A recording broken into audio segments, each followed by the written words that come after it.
श्री गणेशाय नमः। प्रिय बंधुओं, आज हम आप सबको राम कथा के कुछ बड़े ही गोपनीय रहस्य बताने जा रहे हैं।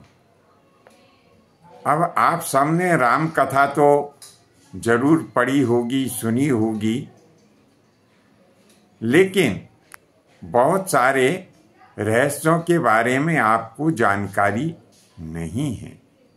अब ऐसा भी बिल्कुल नहीं है कि किसी भी दर्शक बंधु को या श्रोता बंधु को ये जानकारी नहीं हो। अरे भाई, बहुत से हमारे विद्वान श्रोता और दर्शक ऐसे भी हैं कि जिन्हें ये सब जानकारी है, परंतु फिर भी मैं ये कहता हूँ कि बहुत से दर्शकों को, श्रोताओं को ये जानकारी नहीं है। तो कृपया इस भाग के साथ में आप बने रहिए और इस भाग को पूरा देखिए। तो बहुत सारी बातें ऐसी आपको मिलेंगी जो आपकी जानकारी में नहीं है। हम उस समय का प्रसंग आपको सुना रहे हैं कि जब सुग्रीव ने अपने समस्त वानरी सेना को एकत्रित किया और उन्हें सीता जी की खोज करने के लिए आदेश दिया, तो बहुत से वानर और उनके जो दलपति थे वे तो पूर्व, पश्चिम, उत्तर आदि दिशाओं में चले गए, लेकिन दक्षिण दिशा में माता सीता की खोज करने के लिए सुग्रीव ने केवल अंगद, हनुमान जी महाराज, नल, नील, सुखेन, सरव तथा मयंद को ही नियुक्त किया। तो इस प्रकार से ये जो सभी वीर थे ये 7 थे, यानी अंगद, हनुमान जी, सुखेन, नल, नील, शरभ और मयंद, ये 7 हुए। लेकिन इनके साथ में एक ऋक्षराज भी थे जो कि जामवंत जी के नाम से जाने जाते हैं। तो इन महान 8 योद्धाओं को सुग्रीव ने दक्षिण दिशा में माता सीता की खोज करने के लिए और आज्ञा दी। साथ में ये भी कहा कि आपको 1 महीने का समय है, 1 महीने के भीतर आपको माता सीता जी की खोज करके और सकुशल वापस यहाँ पर पंपापुरी में आ जाना है। अब ये जब सभी वीर जाने के लिए तैयार हुए, तब भगवान श्री रामचंद्र जी महाराज ने हनुमान जी को बुलाया और कहने लगे कि हे पुत्र सुनो, तुम दक्षिण दिशा में सीता की खोज करने के लिए जा रहे हो, तुम निश्चित ही सफल होगे, लेकिन मार्ग में एक बड़ा विशाल समुद्र है, तो उसे तुम कैसे पार करोगे? तो हनुमान जी महाराज कहने लगे कि आपकी कृपा हो जाएगी तो उसे पार करने में विलंब नहीं लगेगा, बस आप कृपा करके आशीर्वाद दे दीजिए। तो भगवान राम हंसते हुए कहने लगे कि पुत्र सुनो, मेरा आशीर्वाद तो सदैव तुम्हारे साथ में है। अब मैं उस समुद्र को लांघने की विधि तुम्हें बता रहा हूं, और ये कार्य मैं तुम्हारे द्वारा ही क्यों करवाना चाहता हूं कि सुनो, तुम्हारा इस भूमि के ऊपर अवतरण धर्म की स्थापना के लिए ही हुआ है, और तुम धर्म के प्रति पूर्ण रूप से मन से, वचन से, कर्म से समर्पित हो। तुम मर्यादित हो, और मर्यादित हो इसीलिए मैं तुम्हें एक मंत्र देता हूं। ये मंत्र उसी को सफलीभूत होता है जो धर्म की मर्यादाओं को मानते हुए अपने जीवन का यापन करता है। अब मंत्र क्या है? हनुमान जी महाराज ने प्रार्थना की कि प्रभु सरल सा मंत्र दे देना मुझे। तो भगवान राम हंसते हुए बोले कि सुनो, मेरा जो श्री सीताराम नाम का मंत्र है, इसमें साथ में सीता का नाम भी है और मेरा भी नाम है। यानी ये सीताराम नाम मंत्र जो है, इसका तुमको 1.25 लाख बार धर्म की मर्यादा में रहते हुए जाप करना है। तो जब तुम इसका 1.25 लाख बार मर्यादा में रहते हुए जब जाप कर लोगे, तो तुम में वे सभी सिद्धियां प्राप्त हो जाएंगी, जिससे कि तुम अपने शरीर को विशाल भी कर सकते हो, अपने शरीर को सूक्ष्म भी कर सकते हो, और इस मंत्र के प्रभाव से तुम जिस विषय के बारे में भी जानना चाहोगे वो तुम्हें प्राप्त हो जाएगा। इस मंत्र का ऐसा प्रभाव है कि दुनिया में या समस्त ब्रह्मांड में कोई भी वस्तु या कोई भी कार्य तुम्हारे लिए असाध्य नहीं होगा। ऐसा भगवान श्री रामचंद्र जी महाराज ने हनुमान जी को उपदेश दिया। हनुमान जी ने भगवान श्री रामचंद्र जी महाराज की उस आज्ञा को शिरोधार्य किया। फिर आगे प्रभु श्री रामचंद्र जी महाराज कहने लगे कि अब सुनो कि जब तुम सीता के पास में पहुंच जाओगे, तब तुम्हें सीता कैसे पहचानेंगी, तो वो उपाय भी मैं तुम्हें बताए देता हूं। सर्वप्रथम सीता के और हमारे बीच में जो संबोधन एक दूसरे के प्रति होता है, उस संबोधन को कोई दूसरा व्यक्ति उपयोग में नहीं लेता है।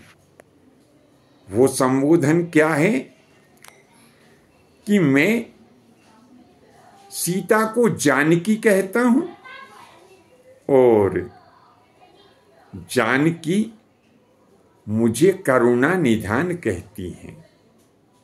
तो सर्वप्रथम ये मैं पहचान बता रहा हूं कि तुम किसी भी युक्ति से ये दोनों शब्द जो है सीता के सामने उच्चारित करना। और फिर दूसरा मैं तुम्हें एक और संकेत देता हूं। वो कौन सा? कि मैंने एक बार सीता के मस्तक पर मेंसिल का तिलक लगाया था और गालों के ऊपर सुंदर पत्रावली की रचना की थी। जब तुम लंकापुरी में, यानी ये जो माता सीता का संपूर्ण पता भगवान राम ने पहले ही हनुमान जी को बता दिया था कि जब तुम लंकापुरी में सीता के सामने पहुंच जाओ तो एक तो ये जानकी शब्द और करुणा निधान, ये किसी भी युक्ति से उनके सामने कह देना।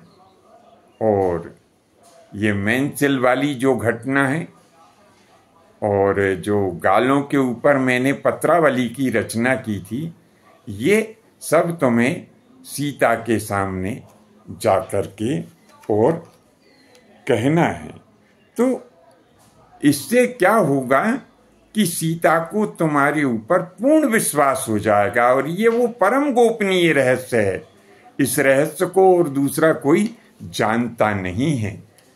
तो बंधुओं, जब हनुमान जी महाराज समुद्र के निकट पहुंच गए और सब वानर लोग बैठे हुए थे, सब अपने अपने बल का बखान कर रहे थे,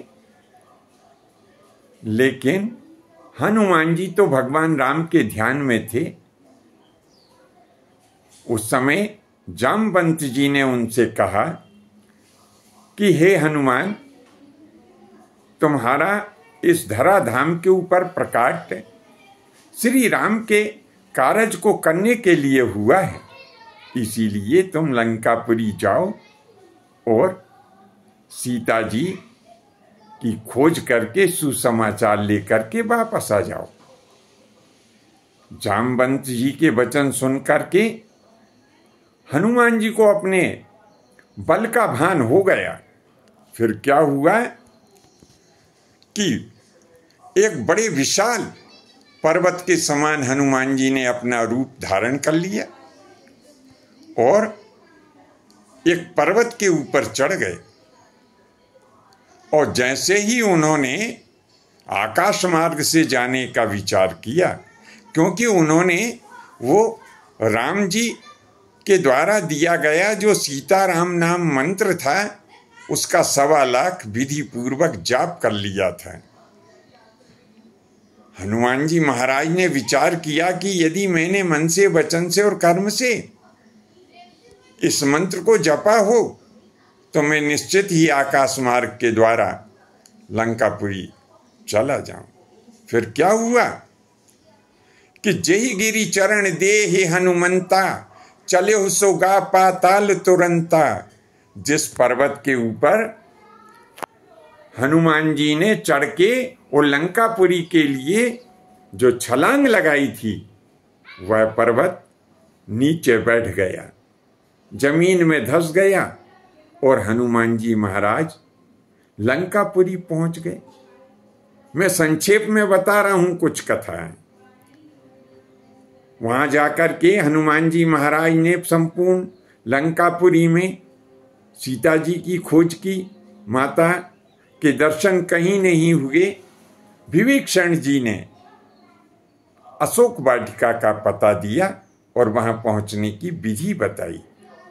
जब हनुमान जी महाराज अशोक वाटिका में पहुंचे तब माता सीता को आश्चर्य हुआ, क्योंकि हनुमान जी महाराज छोटा सा रूप धारण करके गए थे।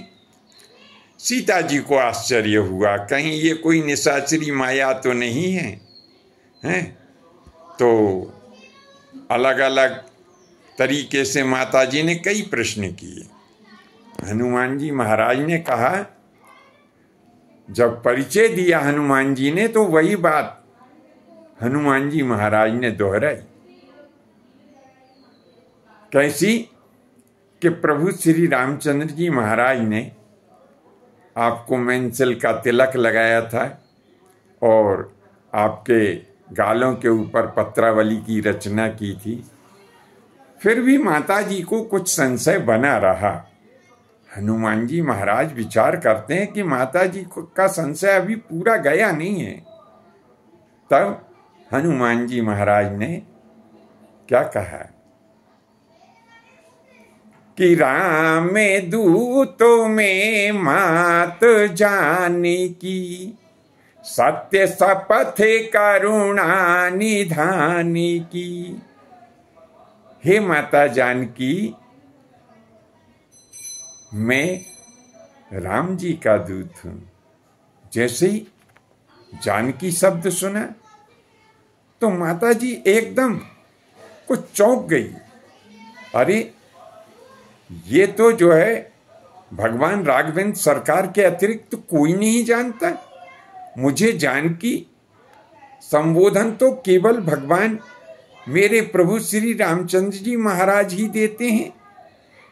और दूसरा शब्द फिर हनुमान जी महाराज ने कहा कि सत्य शपथ करुणा निधान की। माता जी ने कहा करुणा निधान तो मैं कहती हूं। अरे ये सब इसको कैसे मालूम हुआ? तो माता कहती है कि पुत्र, निश्चय ही तुम मेरे प्राणनाथ भगवान राम के दूत हो। अब ये तो बता दो कि तुम्हारा और भगवान श्री रामचंद्र जी महाराज का मिलन कैसे हुआ? तब हनुमान जी महाराज हाथ जोड़कर कहने लगे कि हे माता, भगवान श्री रामचंद्र जी महाराज को कोई कार्य करने में कोई कठिनाई नहीं होती। वह तो ऐसा आप विचार करें कि भगवान श्री रामचंद्र जी महाराज मुझे बड़ाई देना चाहते थे, इसीलिए वे अयोध्यापुरी से चल के और ऋष्यमुख पर्वत के पास में आ गए। वहाँ मुझे दर्शन दिया, मैंने सुग्रीव के पास में ले गया और वहाँ श्री रामचंद्र जी महाराज ने मुझे आपकी खोज करने का कार्य सौंप दिया।